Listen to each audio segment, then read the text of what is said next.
Watch this, Sean. How many of you believe Barack Obama has exceeded your expectations? Raise your hands. None of you. How many voted for him? Wow. This is a Democratic group. Now let me ask you, how many voted for Brown, the Republican candidate? Who voted for Obama and switched and voted for Brown? You four are the reason why Brown appears to be leading. George, why did you switch? I wanted to send a message. I'm a lifelong Democrat, and I think that they've been trying to shove this bill and this health care bill right down our throats without our Robert, why? It's a growing dynamic of a growing public sector that's being funded by a shrinking private sector, and the health care bill only exacerbates that. So for you, it's about health care? Yes. But you're one of the youngest people in this room. You're not going to need health care. I just lost my health insurance. Why'd you switch? I'm an independent, and I always believe that government should be ruled from the center. And in the last several years, including the last year, it's been that 10% to the far left and that 10% to the far right, and I want to change. So is this a vote in favor of the Republican candidate or to send a message to Washington? Send a message to Washington. Who else is sending a message to Washington here? Show of hands. You guys in the back row, what message are you sending by this vote? Kill healthcare. You know, there's nothing wrong with our system. It needs some improvements, but it's a good system that the world envies.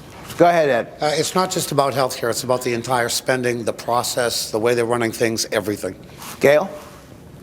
I'm not with them. You're not with them? No, I'm not with them. But I thought you don't want to send a message to Washington. No, I didn't. I voted for Martha Coakley. I voted for Obama. Are you surprised that Coakley lost? No, I'm not, because I think she should have known she was in trouble early on. Michael? She didn't get out and get her message out to people, and then in the end she got desperate and went to the negative campaign. The other 49 states are watching what's happening here right now. What message, Michael, should they take from this?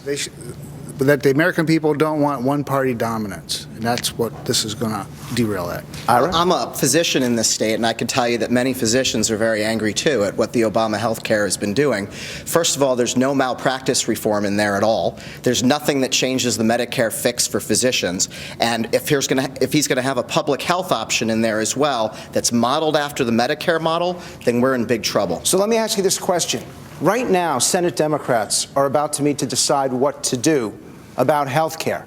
Should they try to get it through before Brown is seated, or should they pause? Who believes that they should try to push it through? Raise your hands. 3 of you. Who believes that they should stop and let the senator be seated? Start over. So you guys voted for him. Sorry, half of you voted for Coakley, but you still believe that Washington should wait. Why? It's the wrong thing to do. We've set a decision as a state, and even though I voted for Martha Coakley and I want her to do this, and I support the health care bill, it's not appropriate. Go ahead. I agree with everything that he just said, and I especially think it's important that we show bipartisanship. Okay, Sean, we're going to go.